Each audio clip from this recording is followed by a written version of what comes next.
الحمد لله وكفى وسلام على عباده المصطفى أما بعد أعوذ بالله من الشيطان الرجيم بسم الله الرحمن الرحيم يا أيها الذين آمنوا اذكروا الله ذكرا وسبحوه بكرة وأصيلا وقال الله تعالى في مقام آخر والذاكرين الله كثيرا والذاكرات أعد الله لهم مغفرة وأجرا عظيما وقال رسول الله صلى الله عليه وسلم لكل شيء سقالة وسقالة القلوب ذكر الله أو كما قال عليه الصلاة والسلام سبحان ربك رب العزة عما يصفون وسلام على المرسلين والحمد لله رب العالمين اللهم صل على سيدنا محمد وعلى آل سيدنا محمد وبارك وسلم اللهم صل على سيدنا محمد وعلى آل سيدنا محمد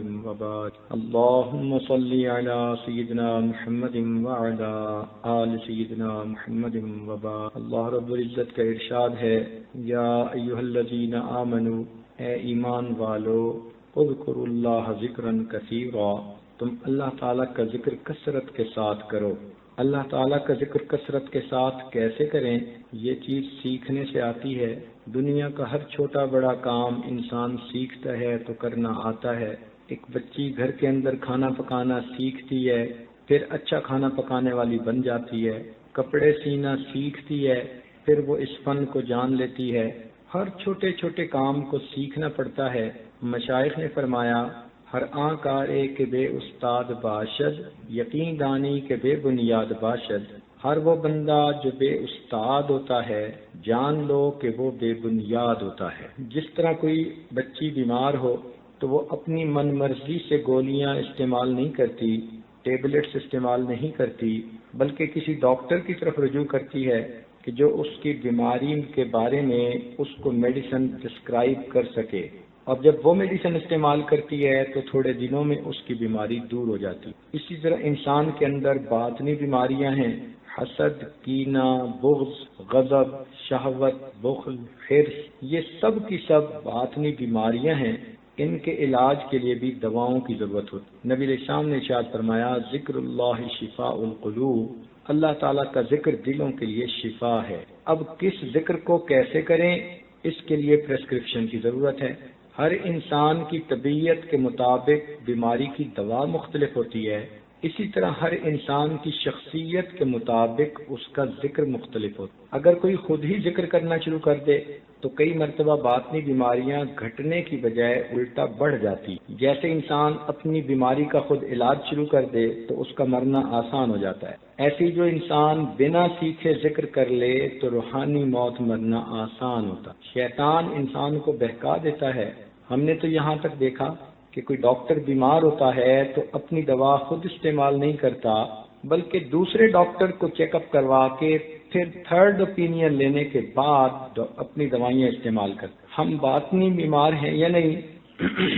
اس کی ایک آسان سی علامت یہ ہے کہ اگر ہم لوگوں کے سامنے اور ہیں اور تنہائی میں اور ہیں، ظاہر میں اور ہیں، اندر خانے اور ہیں، اپنے گناہوں کو چھپاتے پھرتے ہیں، تو یہ دوغلا پن بیماری کی علامت ہے۔ ایک دوسری علامت نبی علیہ السلام، قرآن مجید نبی علیہ السلام کی ویڈیو تم پردہ کرو فَيَطْمَعَ الَّذِي فِي قَلْبِهِ مَرَضٌ، ایسا نہ ہو کہ طمع کرے وہ بندہ جس کے دل میں مرض ہے۔ تو قرآن پاک کی آیت سے پتہ چلا کہ جب کسی غیر محرم کو دیکھ کے دل میں طمع پیدا ہو، لالچ پیدا ہو، گناہ کی طرف دھیان جائے، تو یہ انسان کے دل میں مرض ہونے کی دلیل ہوتی۔ جب کوئی انسان دوغلی زندگی گزارے تو یہ دوغلا پن مرض ہے۔ اللہ تعالیٰ فرماتے ہیں فی قلوبہم مرض فزادہم اللہ مرضا، تو یہ باطنی بیماریاں ہیں، ان کا علاج کروانا پڑتا ہے۔ دنیا میں جسمانی ڈاکٹر کو طبیب کہتے ہیں اور روحانی بیماریوں کے ڈاکٹر کو مرشد اور پیر کہتے ہیں۔ اس کی کچھ نشانیاں ہیں، جیسے ڈاکٹر وہی ہوتا ہے کہ جس نے علم حاصل کیا ہو، ہاؤس جاب کی ہو، ڈاکٹروں کی زیر نگرانی رہ کر اس نے اس کام کو سیکھا ہو، اور پھر اسے دوسروں کی بیماریوں کا علاج کرنے کی اجازت مل گئی ہو۔ اسی طرح شیخ بھی وہ ہوتا ہے کہ جس نے کسی اللہ والے کی صحبت میں رہ کر اپنی بیماریوں کا علاج کروایا ہو، جس کے پاس شریعت و سنت کا علم ہو، زندگی اس کے مطابق ہو، اور اس کو شیخ نے دوسروں کو اللہ اللہ سکھانے کی اجازت دی ہو، تو ایسے شخص کو شیخ کہتے ہیں۔ اگر کوئی آدمی خود ساختہ شیخ بن جائے تو یہ ایسا ہی ہے کہ جیسے کوئی آدمی ہاؤس جاب کیے بغیر ڈاکٹر بن جائے۔ ایسے شیخ سے یہ تعلق جو اختیار کیا جاتا ہے اس کو بیعت کہتے ہیں۔ جیسے لوگوں کے فیملی ڈاکٹرز ہوتے ہیں، ہر بیماری میں اسی سے رجوع کرتے ہیں، اور یہی بہتر ہوتا ہے کہ ایک ہی ڈاکٹر سے رجوع کیا جائے کیونکہ وہ بندے کی فزیکل ہسٹری سے واقف ہوتا ہے۔ اسی طرح شیخ کے ساتھ جو تعلق رکھا جاتا ہے وہ روحانی بیماریوں کے علاج کے لیے۔ جب آپ کسی ڈاکٹر کے پاس چیک اپ کے لیے جائیں تو وہ آپ کی رجسٹریشن کرتے ہیں، ایک فارم بھرواتے ہیں، اس فارم پہ آپ کی بریف ہسٹری بھی لکھتے ہیں، قواعد بھی لکھتے ہیں، اور پھر آپ کی ڈائگنوزز بھی اسی پر لکھتے ہیں۔ یہ رجسٹریشن ہو جاتی ہے پیشنٹ کسی ڈاکٹر کے پاس۔ اسی طرح شیخ کی خدمت میں بیٹھ کے چند کلمات توبہ کے پڑھ لینا، یہ حقیقت میں اس بندے کی رجسٹریشن ہو جاتی ہے اس شیخ کے پاس۔ یہ ایک باضابطہ طریقہ شریعت نے بنا دیا کہ جس طرح انسان اپنا روحانی تعلق اپنے شیخ کے ساتھ جوڑ سکتا۔ یوں تو توبہ انسان گھر کے کونے میں بھی بیٹھ کر سکتا ہے، مگر اس توبہ کی قبولیت کے لیے اللہ تعالیٰ کی طرف سے گارنٹی نہیں ہے، وعدہ نہیں ہے۔ وہ چاہے تو قبول کرے اور چاہے قبول نہ کرے، لیکن ایک ایسا طریقہ ہے کہ جس طریقے میں اللہ تعالیٰ کی طرف سے گارنٹی ہے کہ اگر تم اس میرے محبوب کے سنت طریقے پر توبہ کرو گے تو میں یقیناً تمہاری توبہ قبول کر لوں۔ اس کی مثال یوں سمجھیے کہ دو آدمی آپس میں کوئی بات طے کرتے ہیں، سادہ کاغذ پہ لکھ لیتے ہیں، اور کورٹ میں پھر بعد میں کسی موقع پہ جاتے ہیں تو کورٹ والے اس سادہ کاغذ کے رائٹ اپ کو کوئی ویلیو نہیں دیتے۔ وہ کہتے ہیں کہ ہمارے پاس تو اسٹامپ پیپر لائیے۔ یہ ایک خاص کاغذ ہوتا ہے، چھپا ہوا، ٹکٹ اس پر لگتے ہیں، اس پر اگر کوئی آدمی کسی کو کوئی کمٹمنٹ لکھ کر دے دے تو پھر قانون اس کی حیثیت کو ایکسپٹ کرتا ہے۔ اسی طرح گھر میں توبہ کرنا سادہ کاغذ پر لکھنے کی مانند ہے، اور کسی شیخ کی موجودگی میں توبہ کرنا اسٹامپ پیپر پر توبہ کرنے کی مانند ہے۔ لہذا اللہ تعالیٰ کے ہاں ایسی توبہ جلدی قبول ہوتی۔ نبی علیہ الصلوۃ والسلام نے صحابہ کرام سے کئی طرح کی بیعت لی۔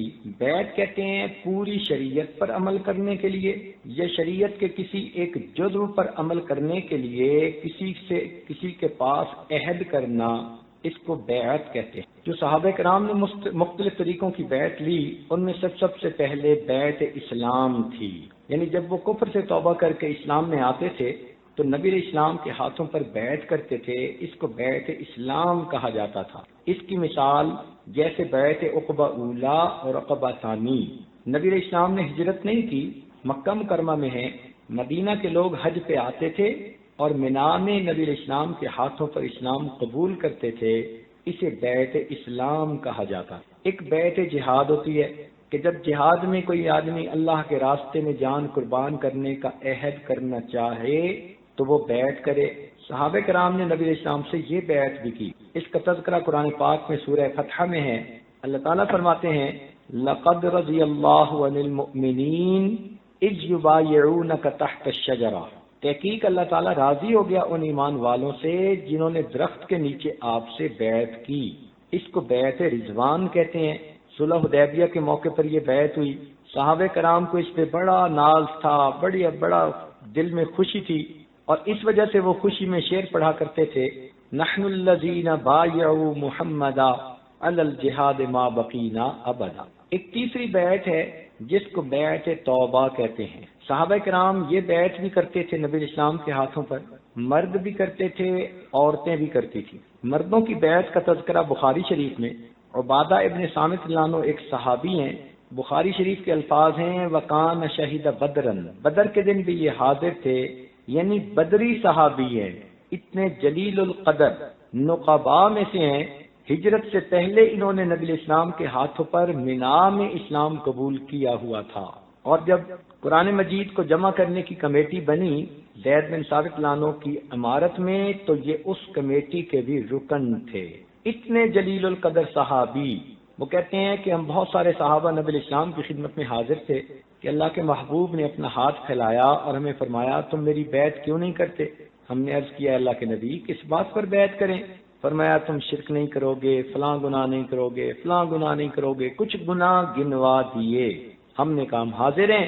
چنانچہ سب لوگوں نے ان گناہوں سے بچنے کے لیے نبی علیہ السلام کے ہاتھوں پر بیعت کی۔ اس کو بیعت توبہ کہتے ہیں۔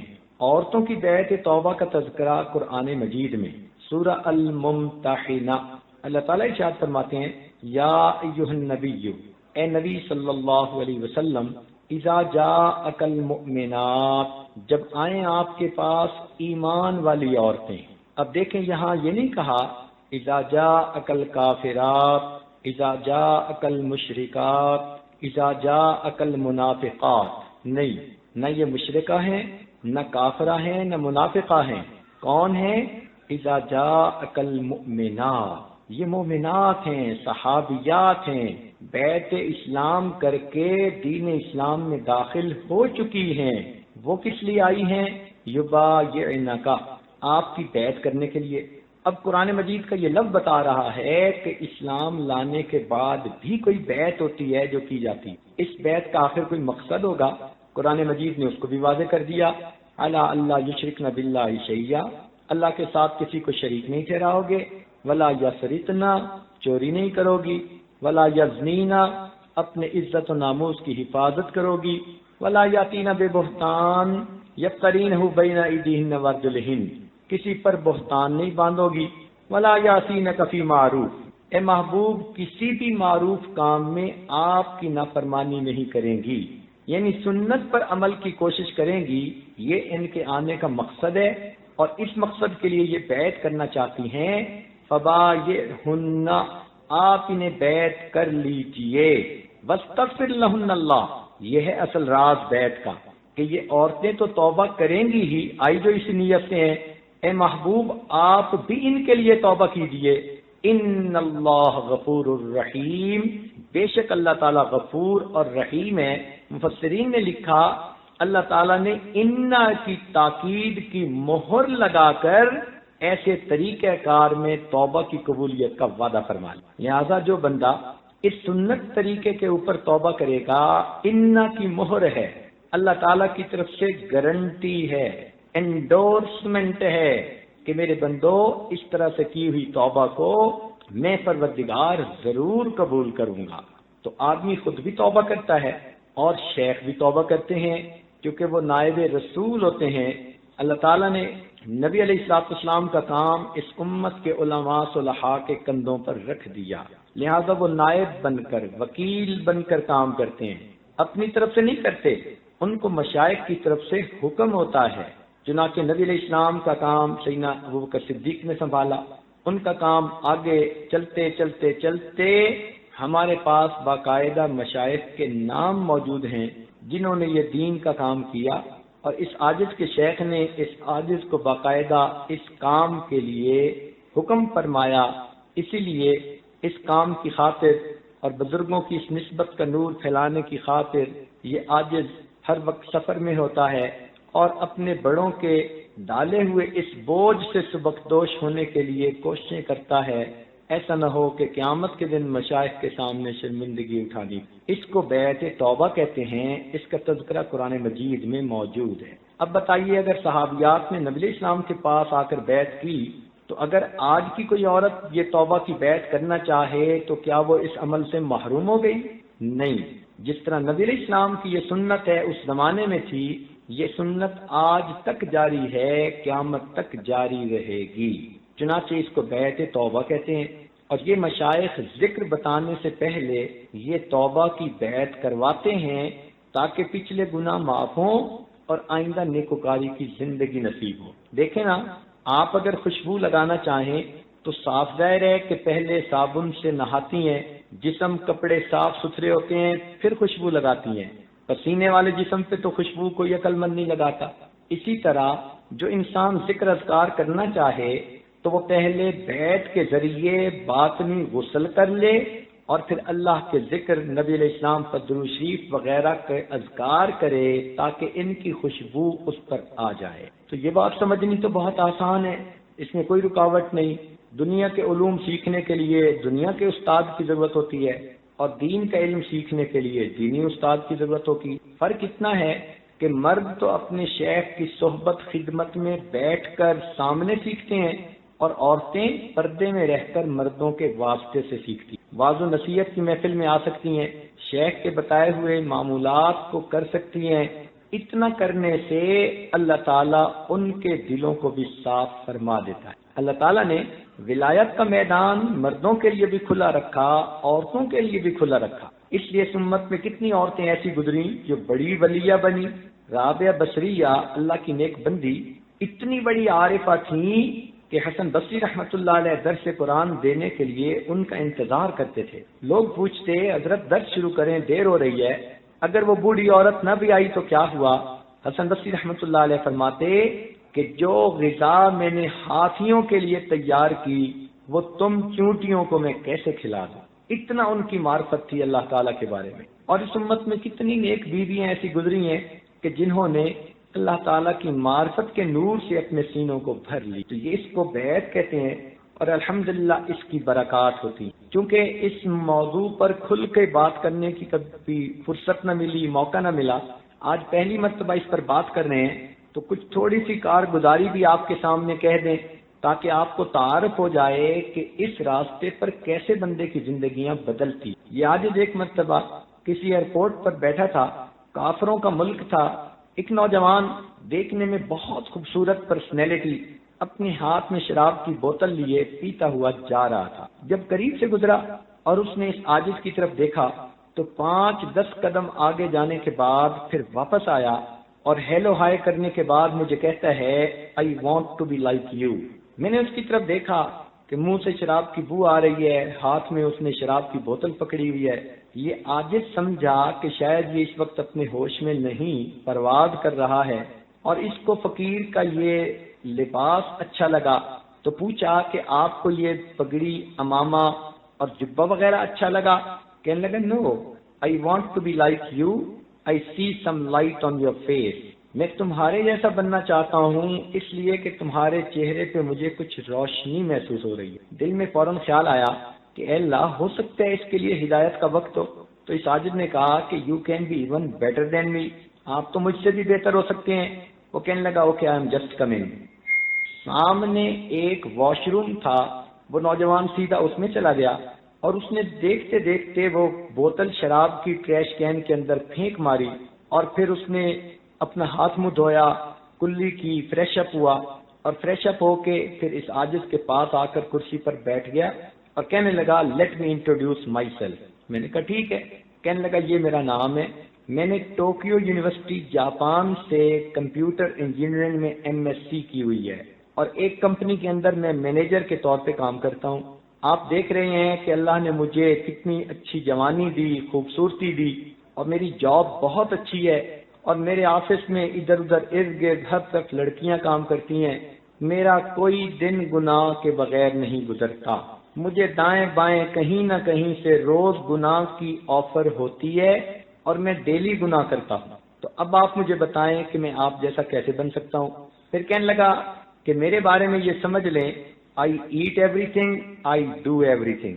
ان 2 لفظوں میں اس نے اپنی پوری زندگی کی ترتیب بتا دی، I ate everything, I do everything. اب ایسی اس نوجوان کی زندگی، اور وہ کہتے ہیں کہ جی میں نیک بننا چاہتا ہوں۔ اس عاجز نے اسے بتایا کہ بھائی توبہ کے کلمات پڑھو، اور ایک ذکر قلبی کا طریقہ ہے، یہ عاجز آپ کو بتائے گا کرنا، اس کی برکت آنکھوں سے دیکھنا۔ وہ کہنے لگا مگر مجھے یہ بتائیں کہ میں گناہ سے کیسے بچ سکتا ہوں؟ یہ جو میرے آگے پیچھے ہر وقت حور پریاں پھرتی ہیں، یہ مجھے گناہ سے پیچھے رہنے نہیں دیتی۔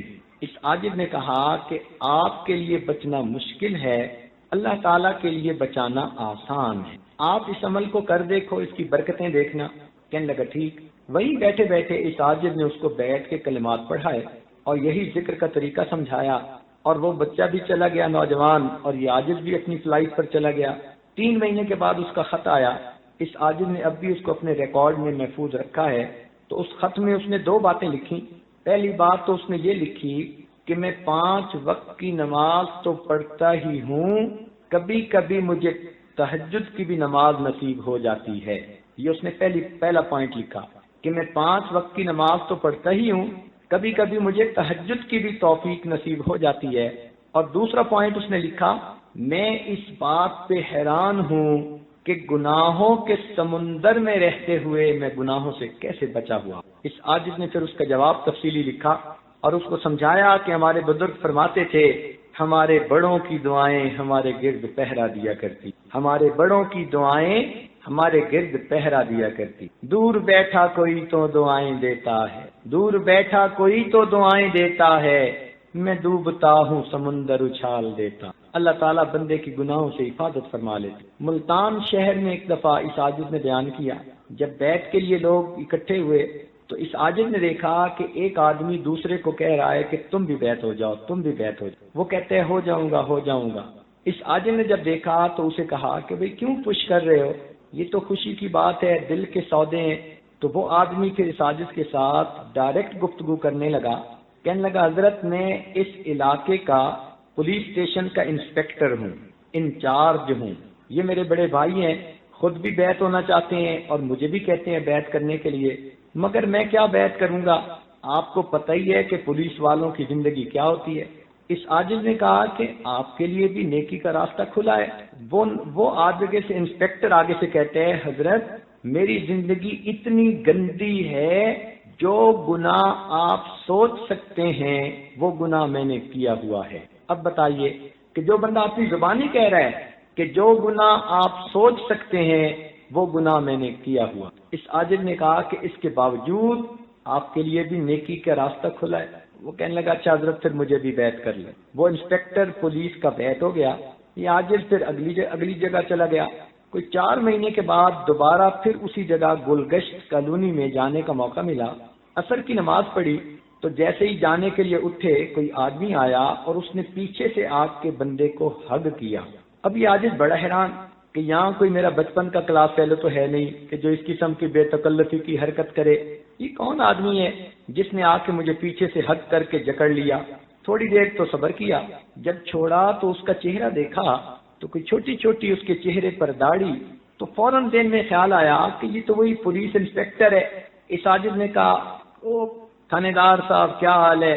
تو جب یہ کہا تو اس نے فوراً آگے سے جواب دیا حضرت تھانے دار تو اس دن مر گیا تھا، اب آپ کا غلام زندہ ہے۔ پھر مسجد کے نمازیوں کے سامنے اس نے کہا on duty S H O, کہنے لگا حضرت میں اب نے چہرے پر سنت بھی سجا لی ہے، نیک بن گیا ہوں، میں تہجد کی نماز روزانہ گھر میں پڑھتا ہوں اور فجر کی اذان روزانہ اس مسجد میں آ کر میں خود دیا کرتا ہوں۔ ایسی برکت کہ علاقے کا on duty S H O گھر میں تہجد پڑھتا ہے اور محلے کی مسجد میں آ کے فجر کی اذان دیتا ہے۔ یوں اللہ تعالیٰ زندگیوں کو بدل دیتے ہیں۔ اس بیت اور نسبت کی اللہ کے ہاں بڑی برکت ہے۔ اللہ تعالیٰ بندے کو ظاہری مصیبتوں سے بھی بچاتے ہیں اور اللہ تعالیٰ اخلاقی مصیبتوں سے بھی بچاتے ہیں۔ چنانچہ ایک نوجوان فیکٹری میں مینیجر تھا، اس عاجز کا کلیگ تھا کسی زمانے میں۔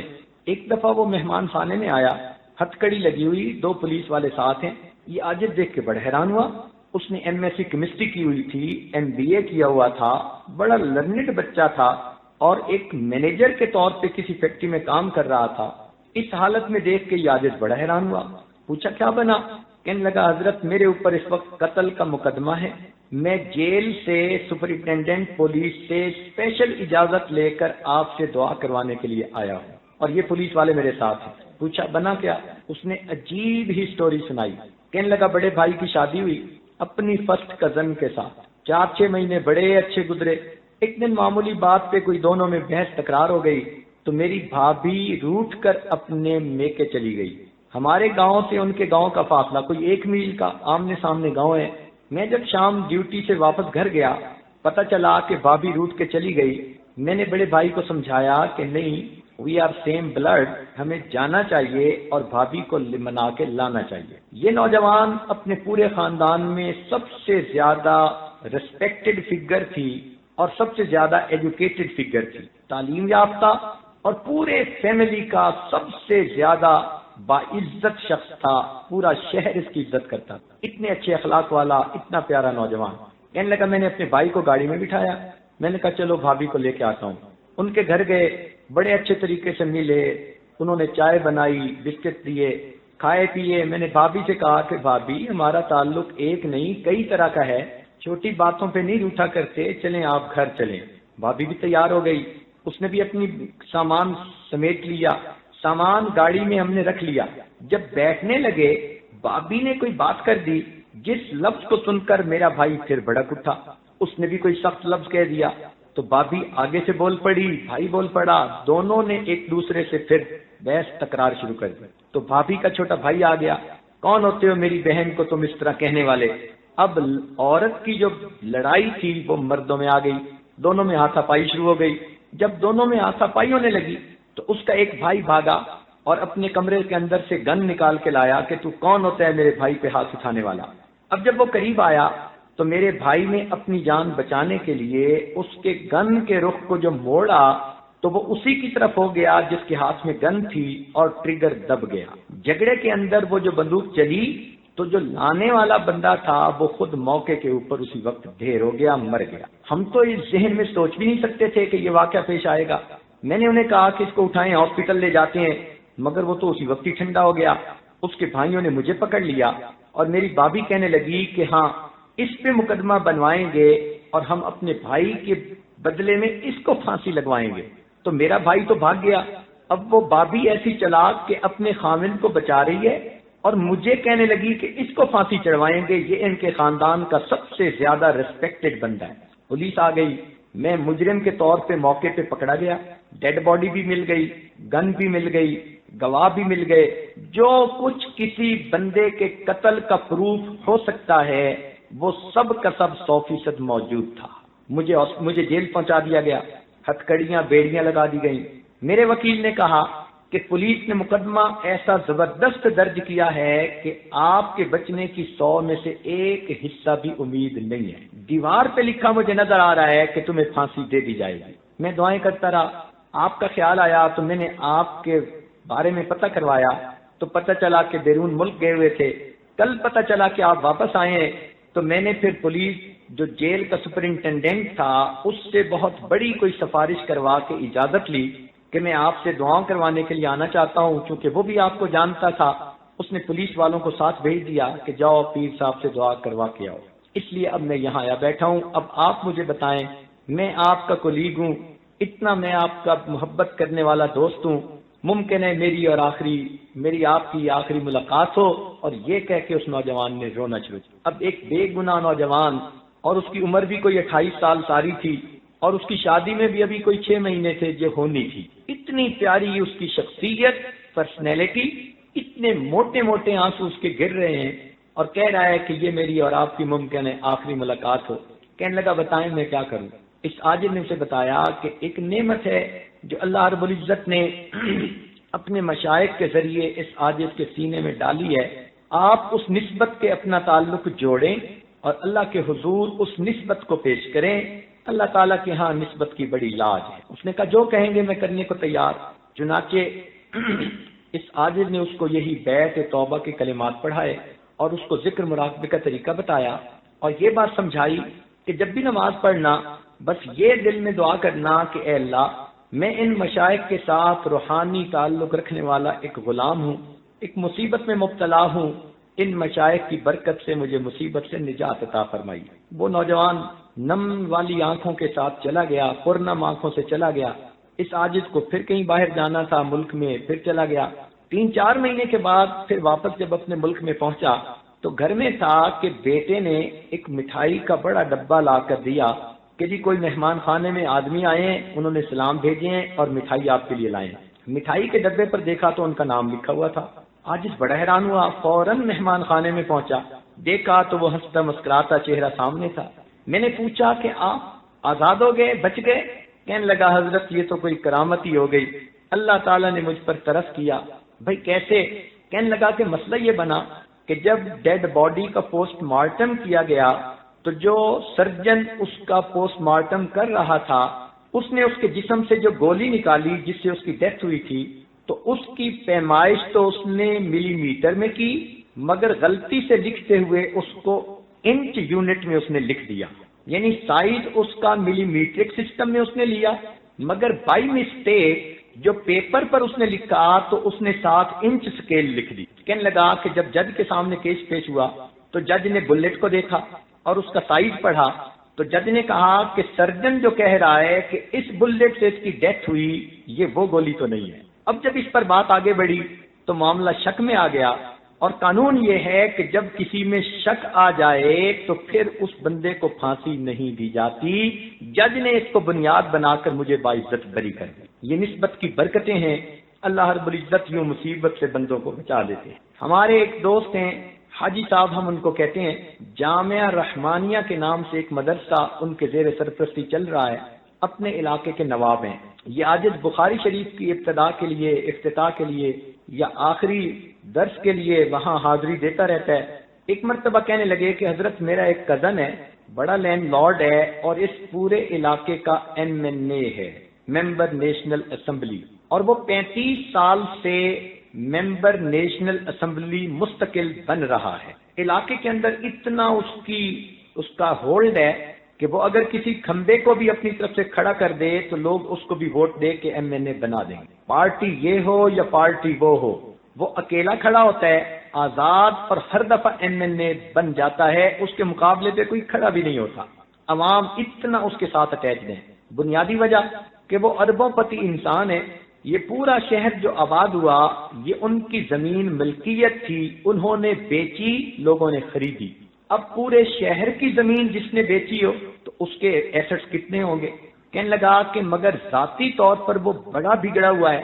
جوانی میں اس کے والد نے اس کو UK تعلیم کے لیے بھیج دیا اور وہاں جا کے وہ بالکل ویسٹرنائزڈ ہو گیا، اور جب وہ یہاں واپس آیا تو وہاں کے ماحول کو وہ یہاں خود لے کے آیا. دین سے اس کو کوئی مس نہیں. گھر میں اس نے پینے پلانے کا سسٹم ابھی بھی رکھا ہوا ہے. اس کے پاس دن رات کے مہمان اب بھی آتے رہتے ہیں. اس کی ذاتی زندگی اتنی گندی ہے کہ سوچ بھی نہیں سکتے. لیکن کیونکہ مالدار ہے، لوگوں کے کام کرواتا ہے، لوگ کہتے ہیں جی اس کی ذاتی زندگی کا وہ جانے. ہمارے بیٹے کی نوکری لگوا دی، ہماری مصیبت دور کر دی، ہمارا کیس ختم کروا دیا. چونکہ وہ پبلک کے کام کرواتا ہے تو پبلک ووٹ اسی کو دیتی ہے. میرا جی چاہتا ہے کہ وہ لکھا پڑھا ہے. اس وقت اس کی عمر کوئی 65 سال کے قریب ہو چکی. تو اگر آپ اس کے ساتھ ملاقات کر لیں تو ہو سکتا ہے اس کی زندگی بدل جائے. اس عاجز نے کہا کہ ابھی تو فرصت نہیں، واپس جانا ہے. اتنا ہے کہ جب جاؤ تو اس کو اس عاجز کا سلام پہنچا دینا. جب اگلے سال پھر بخاری شریف کی تقریب کے لیے گئے تو حاجی صاحب بڑے خوش. حضرت میں نے پچھلے سال آپ کے سلام دیے تھے. اور MNA صاحب تھوڑی دیر سوچتے رہے، پھر کہنے لگے یار آپ کے پیر صاحب آئے تو میری بھی ملاقات کروانا. تو حضرت آج تو آپ کی میں نے ضرور ملاقات کروانی ہے. اس عاجز نے کہا کہ ان کے پاس جائیں اور جا کر کہیں کہ اگر میں آپ کو ملنے کے لیے آؤں تو بئس الفقیر علی باب الامیر، برا فقیر وہ ہوتا ہے جو کسی امیر کے دروازے پہ چل کے جائے، اور اگر آپ ملنے کے لیے آئیں گے تو نعم الامیر علی باب الفقیر، آپ نعم الامیر بنیں گے، فقیر کے پاس چل کے آئیں گے. اب آپ بتائیں کہ کیا کرنا بہتر ہے. جب حاجی صاحب نے جا کے اس کو کہا، اس نے کہا اچھا میری پجاروں نکالے. وہ تو وہی مدرسے میں ہی آ گیا. مدرسے کے طلباء نے دیکھا کہ MNA صاحب آ گئے. وہ بڑے حیران کہ اس کا تو دین سے کوئی تعلق ہی نہیں نظر آتا تھا، نہ جمعہ میں، نہ مسجد میں، نہ عید میں. یہ تو بندہ ہی اور طرح کا تھا. خیر وہ مدرسہ میں آیا، اس عاجز کے پاس کمرے میں بیٹھا. اس عاجز نے اس کے سامنے تھوڑی دیر توبہ استغفار کے عنوان پر بات کی. سنتا رہا. پھر کہتے ہیں حضرت توبہ تو وہ کرے جس کی کچھ نیکیاں ہوں اور کچھ گناہ ہوں، اور جس کے پاس ہو ہی گناہ، نیکی ہو ہی نہیں، وہ کیا کرے.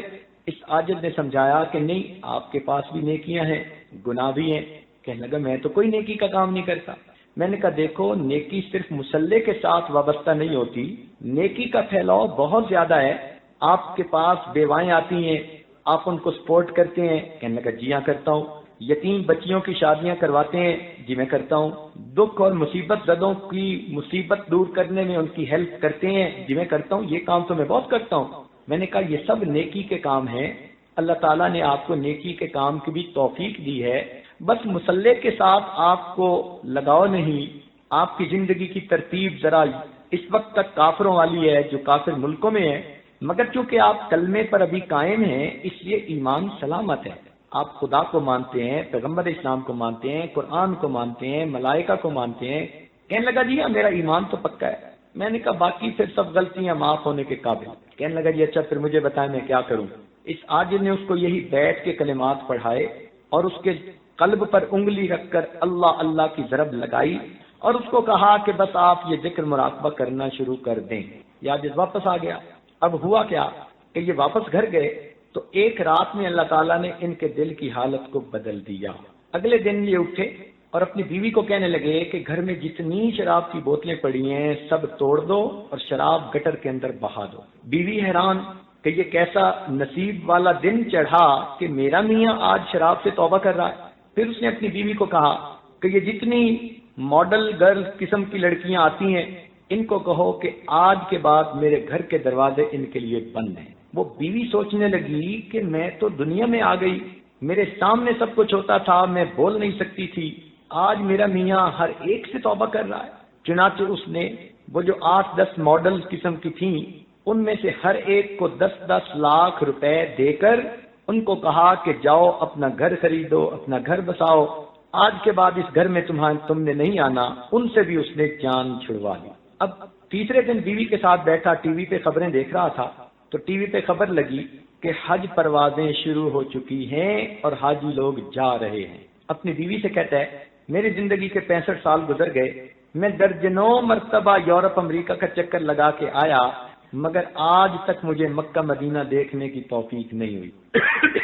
میرا دل کرتا ہے میں بھی حج کروں۔ بیوی نے کہا کہ آپ تو ابھی جا سکتے ہیں، اس میں کیا رکاوٹ ہے؟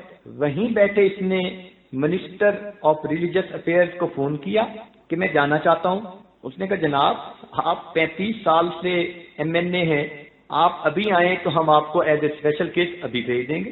چنانچہ اس نے اپنا سامان بنایا اور نیکسٹ ڈے اپنے شہر سے اسلام آباد پہنچا۔ انہوں نے حاجیوں کے ایک گروپ کا اسے امیر بھی بنا دیا اور اس کو روانہ کر دیا۔ اللہ تعالیٰ کی شان دیکھیے، حج کے سفر میں اللہ نے اس کی زندگی بدل دی۔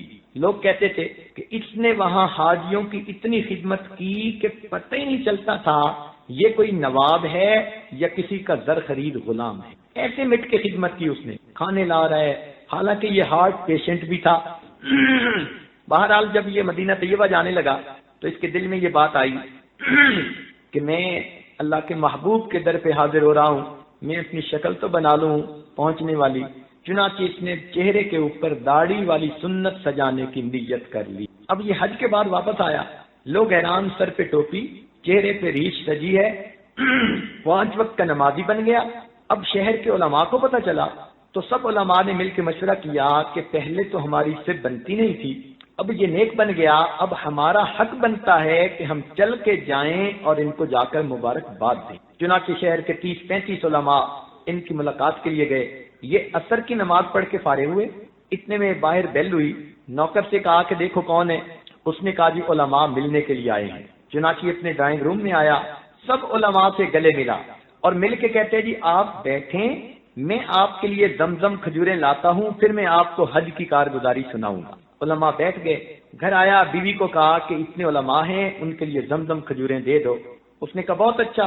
چنانچہ وہ چھوٹے چھوٹے کپوں میں زمزم ڈالنے لگی، ان کے ہاتھ میں تسبیح، سر پہ ٹوپی، یہ اپنے بیڈ کے اوپر بیٹھ کر تسبیح پڑھنے لگے۔ اللہ تعالیٰ کی شان، اسی دوران ہارٹ اٹیک ہوا۔ جب بیوی زمزم لے کر آئی تو یہ اللہ کو پیارے ہو چکے تھے۔ پہلی زندگی دیکھیں کیا تھی اور یہ دیکھیں کہ اللہ نے بیت کی برکت سے موت کیسی عطا کی۔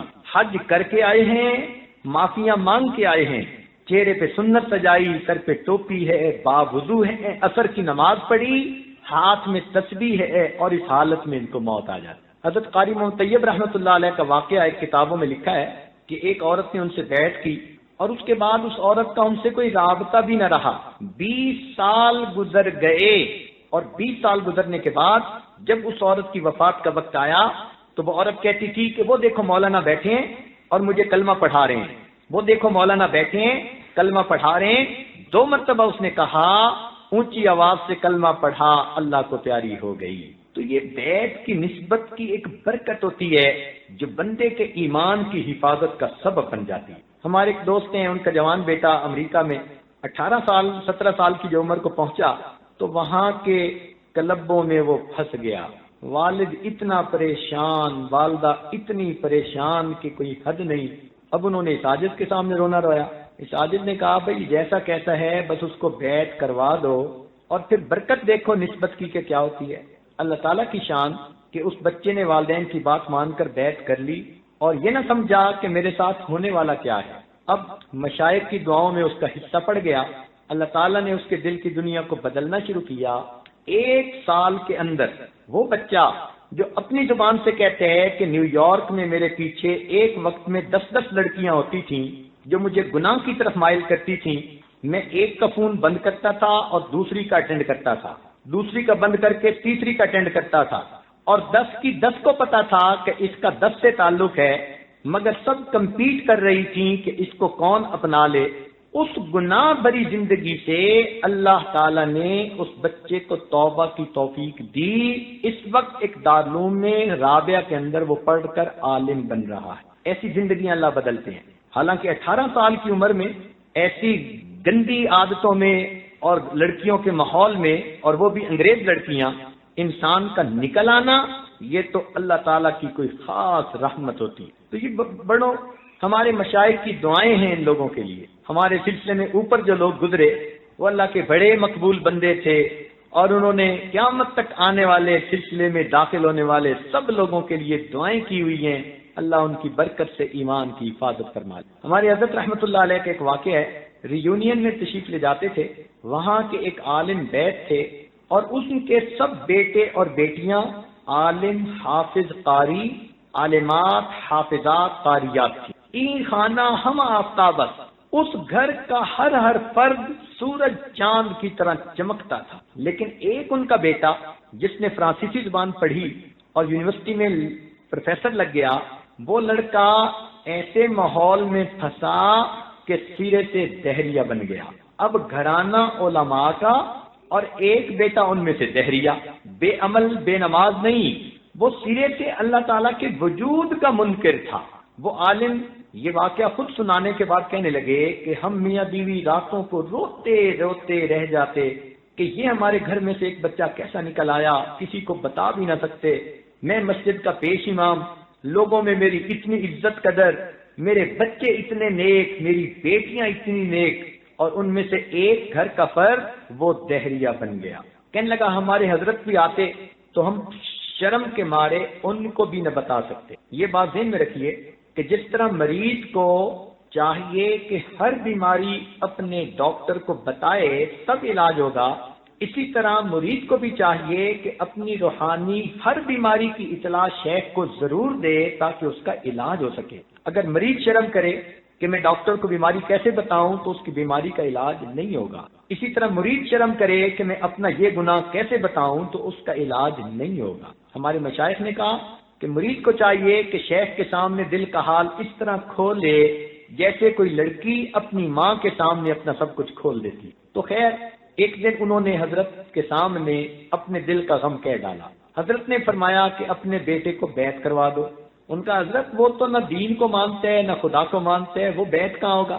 حضرت نے کہا آپ والد ہو، اسے سمجھا بجھا کے بیعت کروا دو۔ اب اس کے والد نے بات کی، لڑکا کہنے لگا نہ میں خدا کو مانتا ہوں، نہ نبی کو مانتا ہوں، نہ اسلام کو مانتا ہوں، میرا کیا واسطہ؟ والد صاحب نے کہا بیٹا ہم سب بیعت ہیں، تم بھی بیعت کر لو۔ جب زیادہ پش کیا تو وہ کہنے لگا کہ اچھا آپ لوگوں کی مجبوری سے میں بیعت تو کر لیتا ہوں مگر میں نے کرنا کرانا کچھ نہیں۔ انہوں نے حضرت صاحب سے پوچھا، حضرت صاحب نے فرمایا کہ میں نے تو کرنے کے لیے کچھ کہا بھی نہیں، میں نے تو کچھ نہیں کہا کہ یہ کرنا وہ کرنا، کچھ نہ کرے، فقط بیٹھ کے کلمات پڑھے اور پھر اس کی برکت آپ دیکھیے۔ چنانچہ ماں باپ نے پھر اگلے دن سمجھایا، حتیٰ کہ اس بچے نے حضرت کے ہاتھوں میں ہاتھ دے کر توبہ کے کلمات پڑھ لیے۔ وہ نہ سمجھ سکا کہ کسی اللہ والے کے پڑھانے پر جو یہ کلمات پڑھے جاتے ہیں اس توبہ کو ایک نسبت ہوتی ہے بزرگوں کے ساتھ۔ اب کیا ہوا کہ وہ گھر میں تو پہلے بھی ہوتا تھا لیکن حضرت سے ملتا ہی نہیں تھا۔ اب بیٹھ کی برکت کے بعد اس کے دل میں حضرت کی عقیدت محبت پیدا ہونی شروع ہو گئی۔ چنانچہ کبھی وہ گھر سے کھانا لا کے حضرت کے سامنے دسترخوان بچھا دیتا، کبھی پانی لا کے دے دیتا، کبھی دروازہ کھول دیتا، کبھی محفل میں بیٹھ کے 2 باتیں سن لیتا۔ اللہ تعالیٰ کی شان دیکھیے، 1 سال کے اندر اللہ تعالیٰ نے اس کی دل کی دنیا کو ایسے بدلا، اس نے باقاعدہ اسلام قبول کیا، نمازیں شروع کی، چہرے پہ سنت سجائی، اپنی وضاقت مسلمانوں والی بنائی، تہجد گزار بن گیا، اور اگلے 2 سالوں میں اس نے ذکر پر اتنی محنت کی کہ 2 سالوں کے بعد ہمارے حضرت نے اس کو اجازت خلافت عطا فرمائی، وہ پروفیسر یونیورسٹی کا۔ پھر اس نے دین کا کام کیا۔ اس وقت ہزاروں طلباء نوجوانوں کے لیے وہ شیخ اور مرشد بن کے کام کر رہا۔ یہ نسبت کی برکت ہوتی ہے کہ دہریوں سے بھی اللہ تعالیٰ پھر دین کا کام لے لیا کر۔ اللہ تعالیٰ ایمان کی حفاظت فرماتے ہیں۔ چنانچہ ہمارے ایک دوست حافظ صاحب تھے، ایسی ایمان کی حفاظت، انہوں نے عصر کی نماز پڑھی اور اپنے بھائی کو کہتے ہیں اس عاجز کا نام لے کر کہ حضرت صاحب کو میرے سلام دے دینا اور تم گواہ رہنا میں کلمہ پڑھ رہا ہوں، اور یہ کہہ کے اس حافظ صاحب نے کلمہ پڑھا اور مسجد میں وہیں ان کی وفات ہو گئی۔ ایسی موت اللہ دیتے ہیں ایمان والی۔ یوں اللہ تعالیٰ ایمان کی حفاظت فرماتے ہیں۔ ہمارے ایک دادا پیر خواجہ فضل علی قریشی رحمۃ اللہ علیہ تھے، وہ فرماتے تھے کہ جس بندے نے اس عاجز سے بیٹھ کے کلمات پڑھے اور اس عاجز نے ان کے قلب پر انگلی رکھ کر اللہ اللہ کہی، اس کو ذکر کے بغیر موت نہیں آ سکتی۔ ایسی مقبول دعائیں ہیں ہمارے مشائخ کی۔ اس توبہ کی برکت سے اللہ تعالیٰ ایمان کی حفاظت فرما لیتے ہیں۔ چنانچہ ایک واقعہ آخری سنا کر بات مکمل کروں گا۔ ہمارے اپنے محلہ میں اس عاجز کے کلاس فیلو ہیں۔ الحمدللہ اس عاجز کو جتنی محبت دنیا میں ملتی ہے اس سے زیادہ محبت اپنے ملک میں ملتی، اور جتنی محبت اپنے ملک میں ملتی ہے اس سے زیادہ محبت اپنے شہر میں ملتی، اور جتنی محبت اپنے شہر میں ملتی ہے اس سے زیادہ محبت اپنے محلے میں ملتی، اور جتنی محبت اپنے محلے میں ملتی ہے الحمدللہ اس سے زیادہ محبت اپنے گھر میں ملتی۔ لوگ کہتے ہیں کہ گھر کا پیر ہلکا ہوتا ہے۔ الحمدللہ اس عاجز پر اللہ کا ایسا فضل، اللہ نے گھر میں بھی اس عاجز کو پیر بنا دیا۔ اس عاجز کی اہلیہ بیوی بھی ہے اور مریدہ بھی ہے۔ جب وہ دیکھتی ہیں کہ محلے کی وہ لڑکیاں جن کے ساتھ یہ عاجز پرائمری میں پڑھتا تھا یا جن کے ساتھ بچپن میں گلیوں میں کھیلتا تھا وہ آتی ہیں اور بیت ہوتی ہیں، تو اس عاجز کی اہلیہ بڑی حیران ہوتی ہیں۔ کہتی ہیں کہ بچپن کی لڑکیاں تو آدمی کی حقیقت کو جانتی ہیں کہ اس وقت بندہ چھوٹا ہوتا ہے اور طرح کی زندگی ہوتی ہے، مگر اللہ تعالیٰ کی شان کہ جن گھروں میں کھیل کھیل کر یہ عاجز جوان ہوا، آج ان کی بچیاں، ان کی اولادیں سب کی سب الحمدللہ اس عاجز سے بیت ہیں۔ اللہ رب العزت نے ایسی پاکیزہ جوانی عطا فرمائی کہ اپنے محلے کی، گلی کی بہو بیٹیاں، بچیاں، دادیاں، نانیاں سب کی سب اس عاجز سے بیت کا تعلق رکھتی الحمدللہ رب العالمین۔ تو اس عاجز کے ایک کلاس فیلو تھے، وہ بھی اس عاجز سے بیت، اور ان کے والد صاحب بھی اس عاجز سے بیت۔ حالانکہ ان کے والد تو میرے والد کی عمر کے تھے، مگر اللہ تعالیٰ نے محبت دل میں ان کے ڈال دی، لہذا انہوں نے اس عاجز سے بیت کر لی۔ اب وہ جو میرے دوست ہیں انہوں نے یہ واقعہ مسجد کے اندر باوضو ہو کر سارے نمازیوں کو سنایا۔ یہ واقعہ ہم نے بھی سنا، تو ہم نے ان کو بلا کر خود بھی یہ واقعہ براہ راست سنا۔ وہ کہنے لگے کہ میرے والد صاحب بیمار تھے، توجہ سے بات سنیے گا، میرے والد صاحب بیمار تھے، حتیٰ کہ ان کے آخری لمحات شروع ہو گئے۔ ہم 4-5 بھائی، 2-3 بہنیں سب ان کی چارپائی کے ارد گرد بیٹھ کر دعائیں کرنے لگے، رونے لگے۔ کوئی قرآن پڑھ رہا ہے، کوئی یاسین شریف پڑھ رہا ہے، کوئی کلمہ پڑھ رہا ہے، کوئی رو رہا ہے۔ عجیب کیفیت تھی، اور والد صاحب آخری سانس لے رہے تھے۔ کہنے لگے کہ میں والد صاحب کے چہرے کے بالکل قریب ہو کر بیٹھ گیا اور میں نے اونچی آواز سے کلمہ پڑھنا شروع کر دیا۔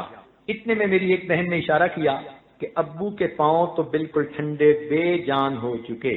تھوڑی دیر بعد اس نے اشارہ کیا کہ دیکھو ابو کے گھٹنے بھی ڈھلک گئے، ٹانگیں ڈھلک گئیں۔ ہمیں ایسا لگ رہا تھا کہ جیسے ان کی روح گویا پاؤں کی طرف سے سمٹ کر گھٹنے تک آ گئی۔ سانس اکھڑا نہیں تھا، تیز ہو گیا تھا، اور لگتا تھا کہ بس چند منٹ کی بات ہے۔ کہنے لگے کہ ایسے میں نے والد صاحب کے چہرے کو متواتر دیکھ رہا تھا، والد صاحب کے ہونٹ بند، میں کلمہ پڑھ رہا ہوں، اور والد صاحب نے ایک مرتبہ بھی ہونٹ نہیں ہلائے کہ میں سوچتا کہ والد صاحب نے بھی کلمہ پڑھا۔ میرے دل میں یہ بات آئی، اے اللہ، کیا میرے والد صاحب کلمہ پڑھے بغیر دنیا سے جائیں گے؟ اس خیال کے آتے ہی میں اتنا رویا کہ کوئی حد نہیں۔ کہنے لگے اللہ نے میری مدد کی۔ میرے دل میں ایک خیال آ گیا، میں نے اپنے دل کے اندر دعا کی، اے اللہ میرے والد صاحب کی بیعت کے تعلق فلاں سے ہے، اس عاجز کے بارے میں سوچا، اور ان کا بیت کا تعلق فلاں سے ہے فلاں سے ہے، اور یہ سلسلہ اوپر چلتے چلتے صدیق اکبر اللہ عنہ تک پہنچتا ہے۔ اے اللہ، اگر ان مشائخ کا تیرے ہاں کوئی مقام ہے، ان کی برکت سے ان کے ایمان کی حفاظت فرما دے۔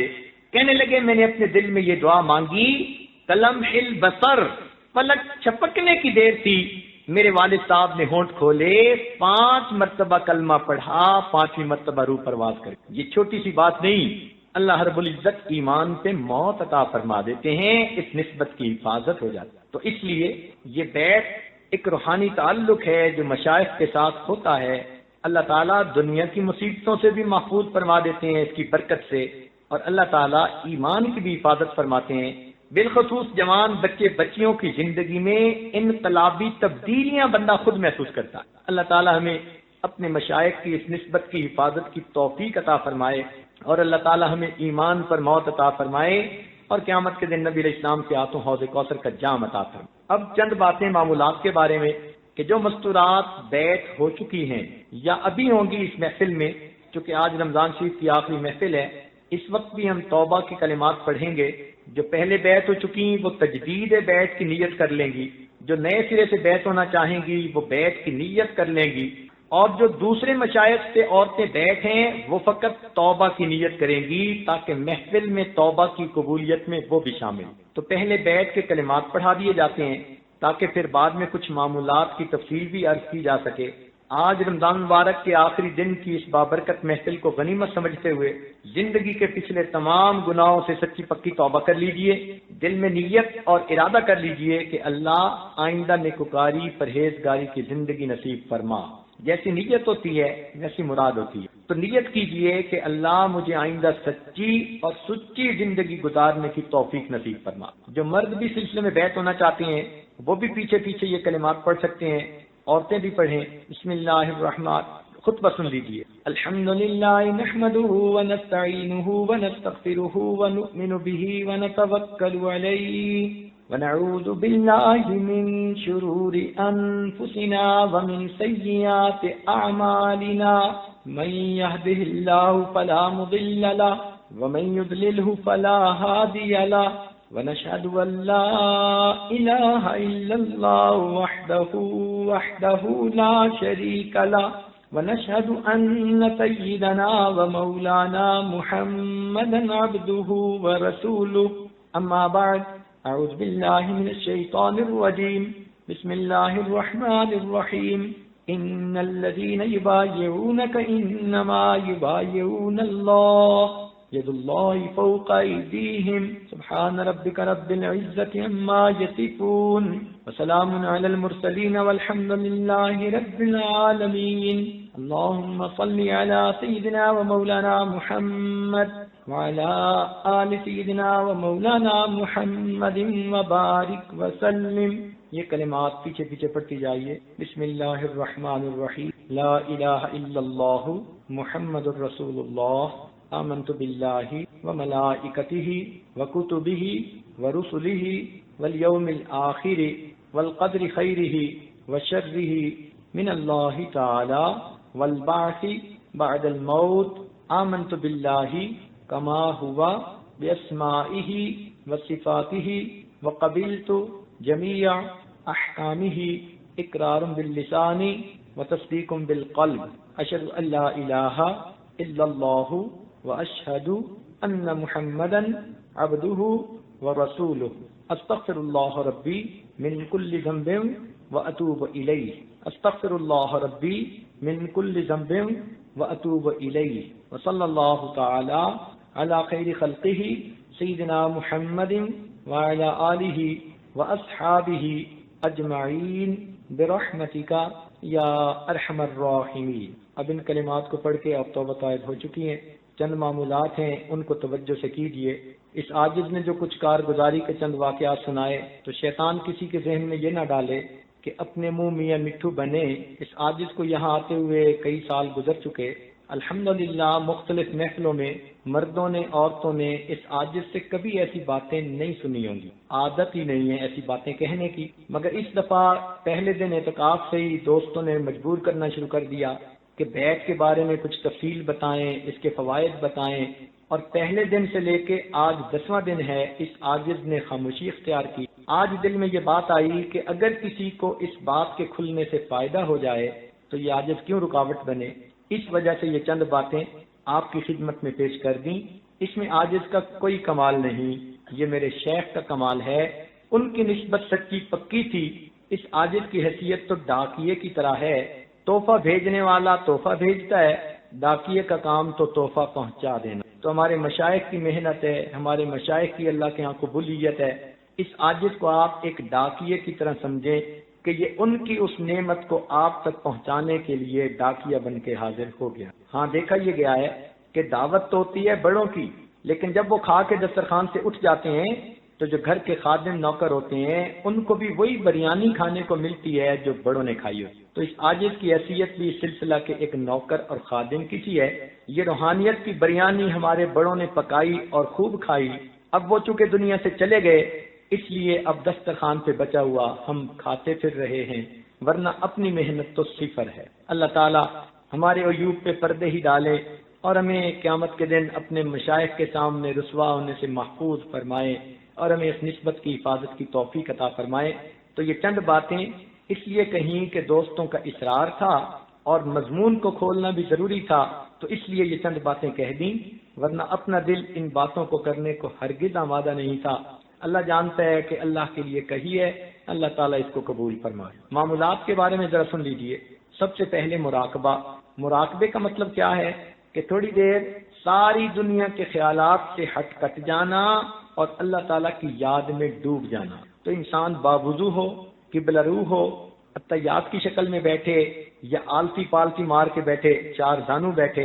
عورتوں کو چاہیے کہ جب نماز سے فارغ ہوں تو اپنے دوپٹے کو ایسے کر لیں کہ جیسے گھونگھٹ ہوتا ہے اور آنکھوں کو بند کر لیں، دوپٹے کو چہرے پہ کرتے ہوئے یوں سمجھیں کہ آج میں اپنے کپڑے پہ چہرے پہ یہ کپڑا ڈال رہی ہوں، ایک وقت آئے گا کہ مجھے کفن پہنا دیا جائے گا۔ آج میں اپنی مرضی سے آنکھیں بند کر رہی ہوں، ایک وقت آئے گا یہ آنکھیں ہمیشہ کے لیے بند ہو جائیں۔ ساری دنیا سے اپنے آپ کو آپ علیحدہ کر لیں اور یہ سوچیں کہ نہ زمین، نہ آسمان، نہ انسان، نہ حیوان، نہ شیطان، کچھ بھی نہیں ہے، فقط اللہ رب العزت کی ذات ہے اور اس کی طرف سے ایک نور آ رہا ہے جو میرے دل میں سما رہا ہے، اور میرا دل کی ظلمت سیاہی دور ہو رہی ہے اور میرا دل اللہ اللہ پڑھ رہا ہے اور میں اسے سن رہی۔ یعنی آپ نے زبان سے اللہ نہیں پڑھنا، زبان تالو سے لگی ہوئی ہو، منہ بند ہو، جسم کو حرکت بھی نہیں دینی، ہلنا بھی نہیں، سانس سے بھی کچھ نہیں کرنا۔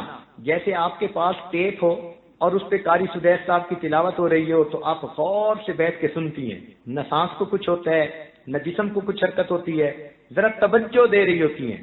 تو آپ نے اپنی توجہ دل کے اللہ اللہ سننے پر لگانی ہے، کرنے پر نہیں لگانی۔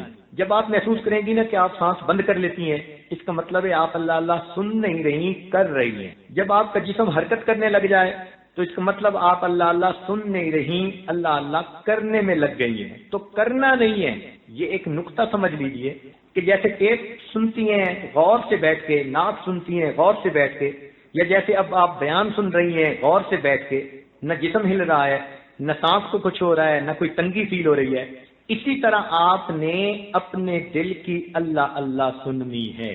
زندگی ہے امر اللہ، زندگی ایک راز ہے، قلب کہے اللہ اللہ زندگی کا ساز ہے۔ چند دن آپ مراقبے میں بیٹھیں گی، یہ زندگی کا ساز چھڑے گا تو پھر ہر وقت آپ کو اللہ اللہ کی کیفیت محسوس۔ یہ عجیب نغمہ ہے جو انسان کے اندر سے اس کو آواز آتی، اس کو قلبی ذکر کہتے ہیں۔ حدیث پاک میں اس کے لیے ذکر خفی، ذکر سری، ذکر خامل، یہ سارے نام اسی قلبی ذکر کے لیے آئے۔ تو آپ 15 منٹ، آدھا گھنٹہ، 1 گھنٹہ، جتنا گڑ اتنا میٹھا، اور اگر 2-4 منٹ ہی مراقبہ کریں گی تو اس کا اثر ہی نہیں ہوگا۔ تو کچھ وقت لگانے کی کوشش کریں، جب بچے سو جائیں آپ فارغ ہوں، وقت نکال سکتی ہو، چاہے تہجد کے بعد چاہے عشاء کے بعد، جس وقت سکون محسوس کریں اس وقت آپ بیٹھ کے مراقبہ کریں۔ اگر عمر زیادہ ہے اور آپ مصلی پہ نہیں بیٹھ سکتی تو کرسی پر، صوفے پر بیٹھ کر بھی مراقبہ کر سکتی۔ اگر بیٹھنے میں بھی دقت ہے کہ زیادہ دیر نہیں بیٹھ سکتی تو آپ اوٹ لگا کے بھی مراقبہ کر سکتی ہیں، حتیٰ کہ بستر پہ لیٹ کے بھی مراقبہ کر سکتی ہیں۔ الذین یذکرون اللہ قیاما وقعودا وعلی جنوبہم، وہ میرے بندے جو لیٹے بیٹھے کھڑے مجھے یاد کرتے۔ اللہ تعالیٰ کی یاد تو ہر حال میں ہو جاتی ہے، مگر بیٹھ کے کریں گی تو اجر زیادہ ہے، مجبوری کی وجہ سے اوٹ لگا کے کریں گی تو کوئی بات نہیں۔ اب ہوتا کیا ہے، سب سے پہلی پرابلم یہ ہوتی ہے کہ جیسے ہی عورتیں آنکھیں بند کرتی ہیں نا، ان کو الٹے سیدھے خیال آنے شروع ہو جاتے ہیں، اور یہ پھر ڈر کے مارے آنکھ کھول دیتی ہیں کہ جی ہم سے مراقبہ نہیں ہوتا۔ بھئی وجہ یہ ہے کہ اب تک دل میں جو کچھ گند بھرا گیا، آنکھ بند کرتے ہی وہ گند سامنے آئے گا، اسی گند کو تو صاف کرنا ہے۔ اگر آپ یوں مراقبہ کرنا چھوڑ دیں گی تو یہ گند تو صاف نہیں نہ ہوگا، پھر گند تو اسی طرح قبر میں ساتھ جائے گا۔ یہ تو رونے والی بات ہے، بلکہ خطرے کی بات ہے کہ جلدی سے جلدی دل کو صاف کر لو، ورنہ جو گند مجھے آنکھ بند کر کے اب محسوس ہوتا ہے، اگر اللہ نے قیامت کے دن اس گند کو کھول دیا پھر میرا کیا بنے۔ تو اس لیے اس سے نہ گھبرائیں کہ خیالات گندے آتے ہیں، شیطانی شہوانی نفسانی آتے ہیں، قطعاً گھبرانے کی ضرورت نہیں۔ جو کچھ اب تک دل میں ہم نے جمع کیا وہی کچھ ہے، دل کو ٹریش کین بنایا ہوا تھا، اس لیے اس کے اندر گند بھرا ہوا ہے۔ اب جیسے ہی ہم آنکھ بند کر کے دل میں جھانکتے ہیں ہمیں بو لگتی۔ اس کی مثال یوں سمجھیں کہ اگر کمرے کے اندر فرض کرو چوہا مر گیا اور بو آ رہی ہے بہت ساری، اور کوئی عورت ذرا دروازہ کھولے اور بو آئے اور یہ دروازہ بند کر دے اور کہ جی میں تو دروازہ کھولتی نہیں، مجھے تو بہت بو آتی ہے، تو یہ بو کبھی ختم نہیں ہوگی۔ اس کا طریقہ یہی کہ آپ اس بو کو تھوڑی دیر کے لیے برداشت کریں، دروازہ کھولیں اور اس چوہے کو اٹھوا کر باہر ڈلوا دیں اور جگہ صاف کروا کے روم فریشنر چھڑک دیں تو کمرے سے بو ہمیشہ کے لیے ختم ہو جائے گی۔ اسی طرح ہمارے دلوں میں شیطان چوہے نے بھی گند ڈالا ہوا ہے۔ اب ہم جیسے ہی دل کا دروازہ کھولتے ہیں ہمیں وہ گند محسوس ہوتا ہے، تو ڈریں گھبرائیں نہیں، بیٹھی رہیں۔ بیٹھنے سے اللہ تعالیٰ بالآخر اس گند کو دور کر دیں گے اور خود بخود اپنے ذکر کی خوشبو عطا فرما دیں گے۔ جس نے بھی ذکر مراقبہ شروع کیا، ابتدا میں سب کی حالت اسی طرح ہوئی، اور اسی سے پھر لوگ بالآخر بڑے بڑے ولی بن کر تیار ہوئے۔ تو خیالات سے گھبرانے کی کوئی ضرورت نہیں۔ اگر گندا خیال آئے تو جھٹک دیں، پھر اللہ اللہ کرنا شروع کر دیں، پھر جھٹک دیں، پھر اللہ اللہ۔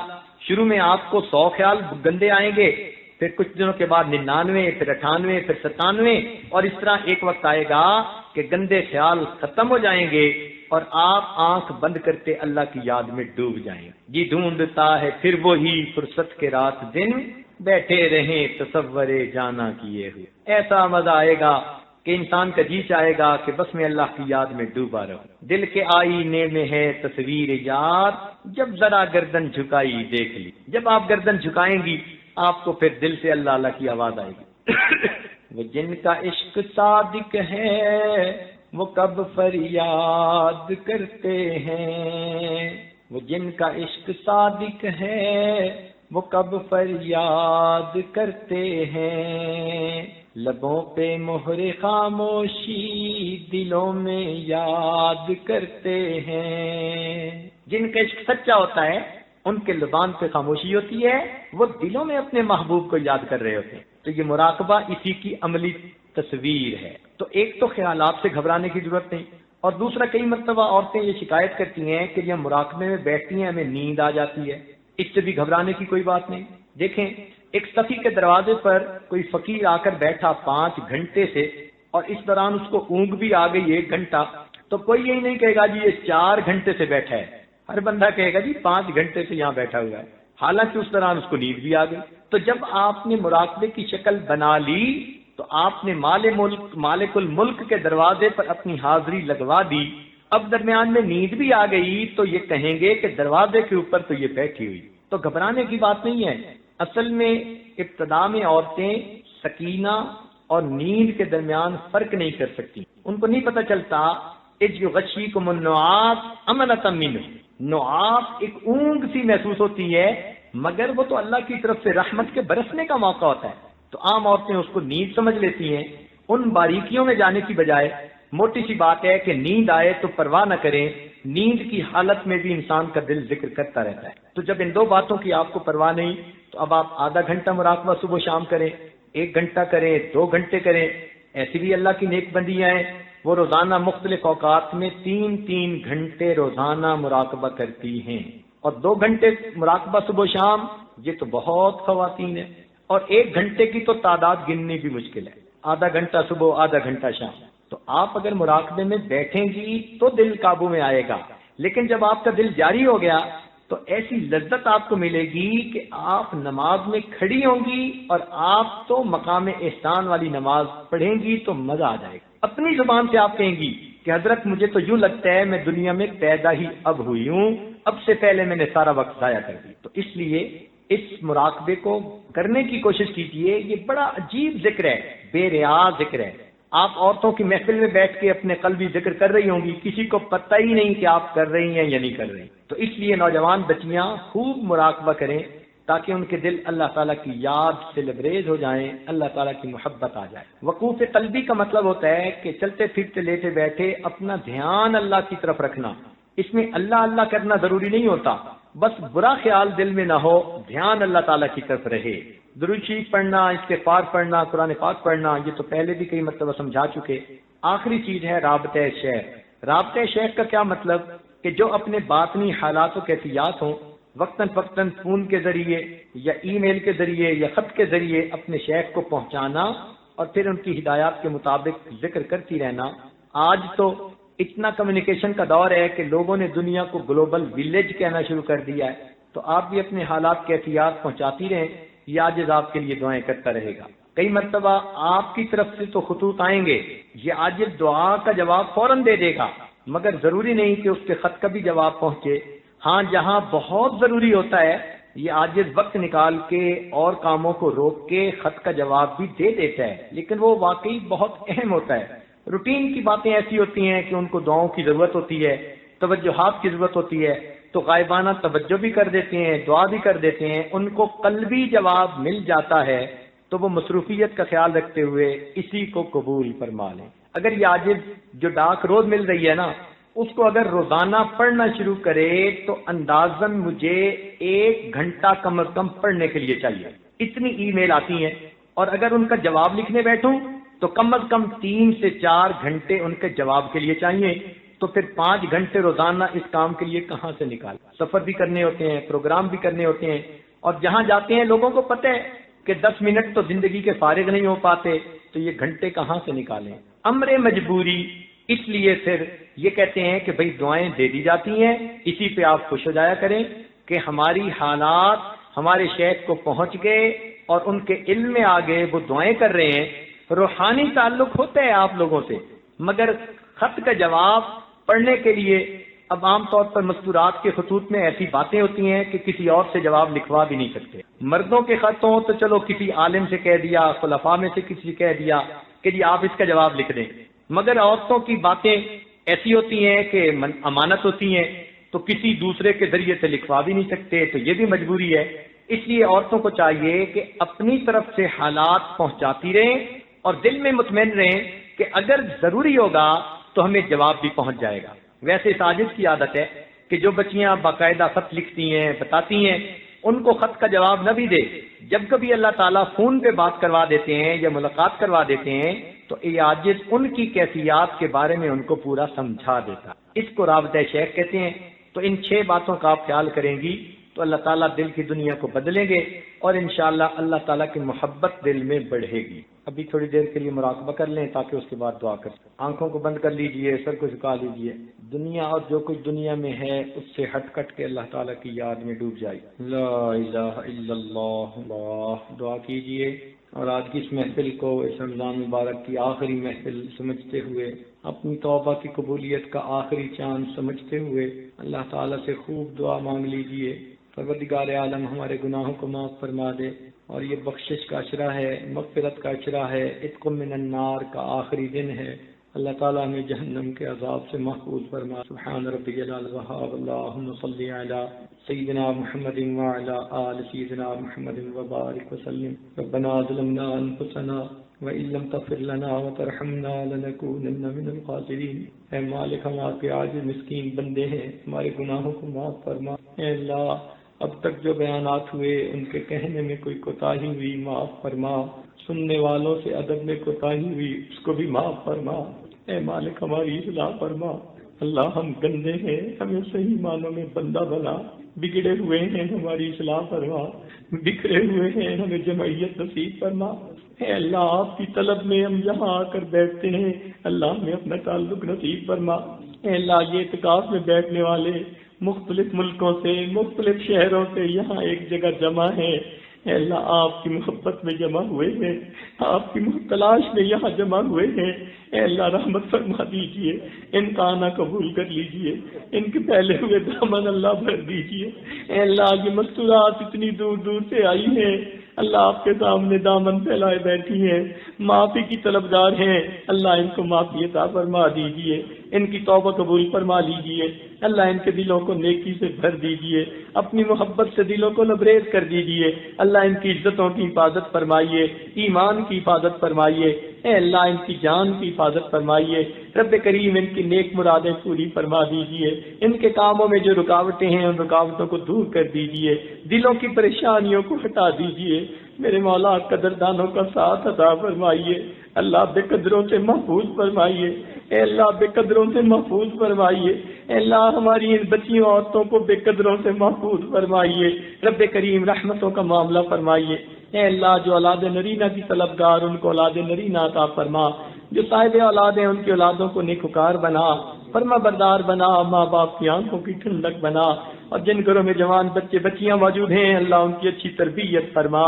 اور ان کے ماں باپ کے لیے فرض ادا کرنے آسان فرما، رب کریم جو بچیوں کے رشتوں کی تلاش ہے اللہ ان کے نصیب اچھے فرما، رب کریم رحمتوں کا معاملہ فرما، اے اللہ کرم کا معاملہ فرما، اے اللہ آج یہ آخری لمحات ہیں اور آخری اوقات ہیں، آخری دن کے اللہ ہمارے اس وقت میں ہماری مغفرت فرما، رب کریم آپ کے در کی دہلیز پکڑ کے بیٹھے ہیں، میرے مولا گندے ہیں ہم مجرم ہیں، اللہ آپ کے سامنے کوئی جھوٹ نہیں بول سکتا، میرے مولا آپ ہمارے دلوں کے بھید جانتے ہیں، رب کریم جو گناہ ہم نے ارادے سے کیے معاف فرما، بنا ارادے کے کیے معاف فرما، اور اے اللہ آئندہ گناہوں سے ہماری حفاظت فرما، اللہ ہمارے تمام اقوال افعال احوال جو آپ کے قرب میں رکاوٹ بنے ہوئے ہیں اللہ ہم ان سے توبہ کرتے ہیں، میرے مالک ہماری توبہ قبول فرما، ہم چاہے نہ چاہیں پیشانی کے بالوں سے پکڑ کے ہمیں اپنا بنا، رب کریم رحمتوں کا معاملہ فرما، اے اللہ دل کی نیک تمناؤں کو پورا فرما، اولادوں کو نیکوکار بنا، فرما بردار بنا، ماں باپ کی آنکھوں کی ٹھنڈک بنا، اللہ اولاد کے غموں سے محفوظ فرما، اولاد کے دکھوں سے محفوظ فرما، اولادوں کی پریشانیوں سے محفوظ فرما، رب کریم آنے والے وقت کو گزرے وقت سے بہتر فرما، آنے والی زندگی کو گزری زندگی کا کفارہ بنا، رب کریم ہماری ان دعاؤں کو اپنی رحمت سے قبول فرما، جنہوں نے دعاؤں کے پیغامات بھیجے اللہ سب کی نیک حاجات کو پورا فرما، رب کریم ہمارے والدین عزیز اقارب مشائخ جو فوت ہو چکے سب کی مغفرت فرما، جن کی آپ نے مغفرت کر دی قرب کے اعلیٰ درجات عطا فرما، ربنا تقبل منا انك انت السميع العليم تب علينا انك انت التواب الرحيم صلى الله تعالى على حبيبه سيدنا محمد وآله وأصحابه أجمعين برحمتك يا